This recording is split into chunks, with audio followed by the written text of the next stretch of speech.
بیٹی اپنے کمرے میں بیٹھ کے کھانا کھا رہی ہے، بیٹا اپنے کمرے میں، ماں کا پتہ نہیں ہے بیٹے کو اور باپ کو اولاد کا پتہ نہیں ہے، تو پھر معاشرہ تو برباد ہونا ہے۔ معاشرے میں بربادی تو پھر آنی ہے۔ آج اپنے نظریے بدلو، آج اپنے حالات بدلو، آج اپنے تقاضے بدلو، اپنے تصورات اور تخیلات بدلو، اپنی فکریں بدلو۔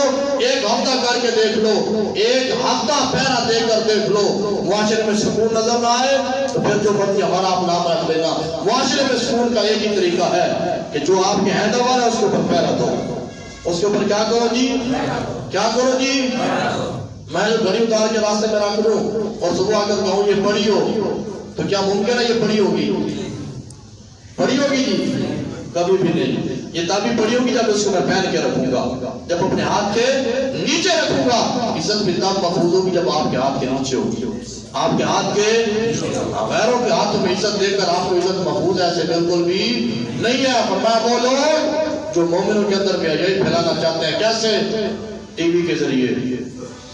اسی ٹی وی پر باپ بھی بیٹھا ہے، ماں بھی بیٹھی ہے، بہن، بیوی، باقی سارے رشتہ دار، اور ننگے کپڑے پہن کر آگے جناب پروگرام دکھایا جا رہا ہے۔ باپ کی غیرت پہ بھی کوئی اثر نہیں پڑ رہا، بھائی کی غیرت پہ بھی اثر کوئی بھی نہیں پڑ رہا۔ بیٹی کہہ رہی ہے ابا جی یہ پروگرام ہونا چاہیے، اور باپ نے یہ نہیں کہا بیٹا شرم نہیں آتی، تیرا بھائی تیرے ساتھ بیٹھا ہوا ہے تو کیسی باتیں کر رہی ہے؟ اور وہی بیٹی گریبان کھول کے گھر میں پھر رہی ہے، باپ بھی بیٹھا ہوا اور بھائی بھی بیٹھا ہوا ہے۔ جب باپ اور بھائی اس پہ نظر ثانی نہیں نہ کریں گے تو پھر لوگ تو نظر ثانی، لوگ تو پھر نظر ثانی۔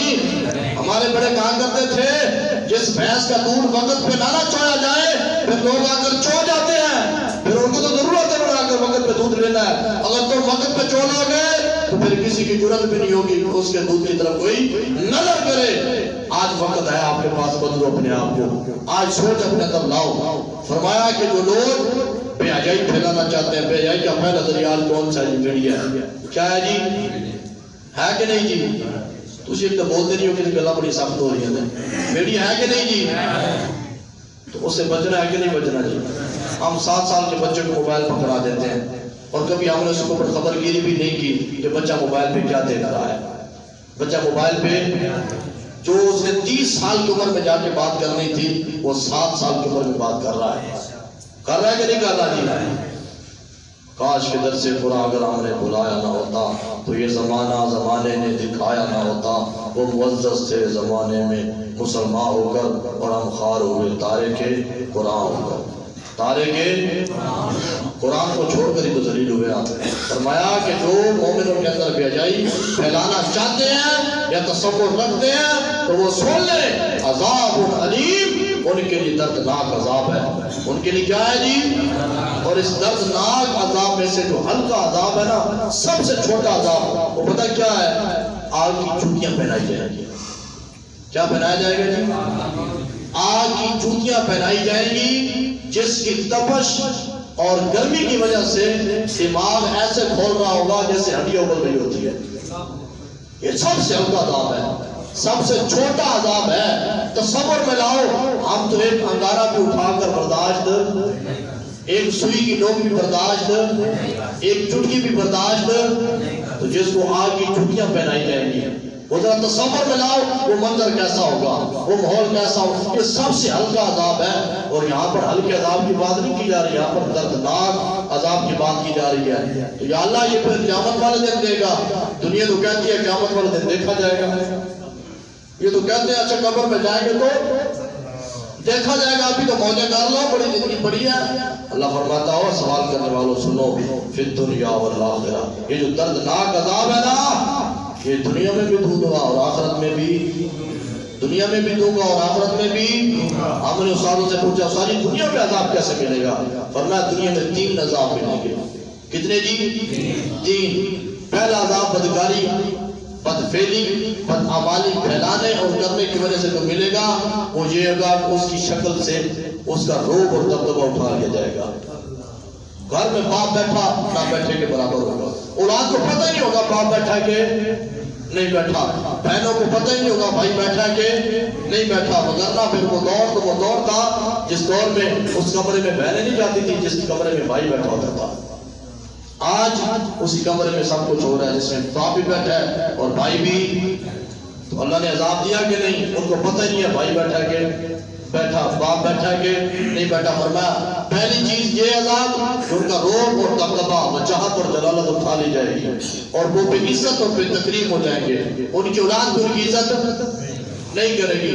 دوسرا عذاب فرمایا کہ ان کی عقلوں کو مفقود کر دیا جائے گا، ان کی عقل، ان کا شعور، وہ پی ایچ ڈی ڈاکٹر بھی ہوگا تو پھر اپنے آپ کو گولی مار کے اڑا دے گا۔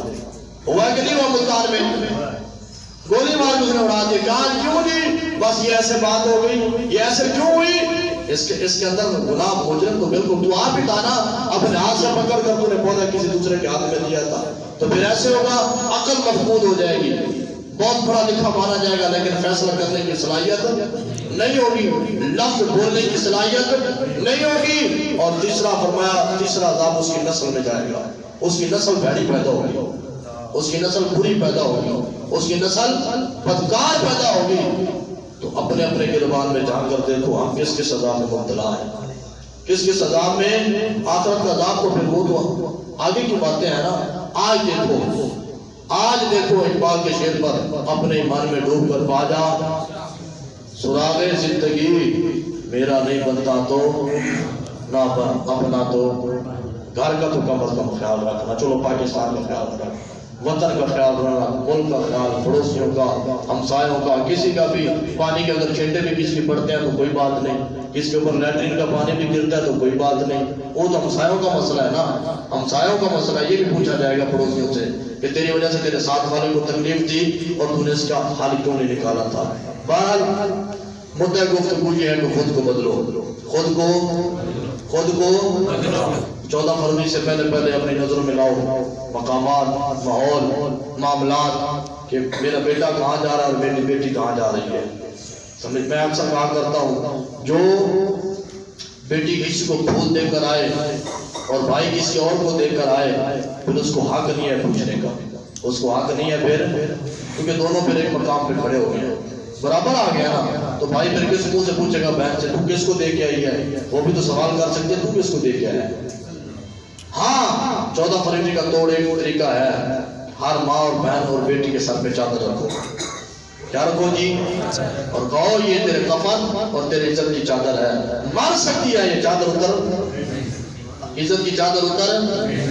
ہاں اس طرح آپ اگر ماحول بنائیں گے تو یہ بے حیائی، یہ بدبختی، یہ بدکاری، یہ بدعمالی ختم ہو سکتی ہے، وگرنہ کیا کہتے ہیں، اور کسی نے کہا تھا ایک باغ میں اگر ایک گلو ہو تو پورا گلستان بگڑ جاتا ہے، تو اگر ساری شاخوں پہ گلو آ جائیں تو پھر انجام گلستان کیا ہوگا۔ آج اپنے آپ کو بدلو، آج لے ان کی بنا، آج مدد مانگ ان سے، پھر نہ مانیں گے اگر قیامت میں مان گیا۔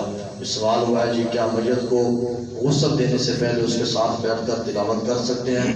جی بالکل کر سکتے ہیں، اس صورت میں کہ اگر اس کے کپڑے کیا کہتے ہیں وہ میت کے اوپر پورے موجود ہیں، باپردہ میت پڑی ہوئی ہے تو اس کو غسل دینے سے پہلے بھی اس کا سارے ثواب کے لیے قرآن مجید کی تلاوت کر سکتے ہیں، اس میں کوئی حق نہیں ہے۔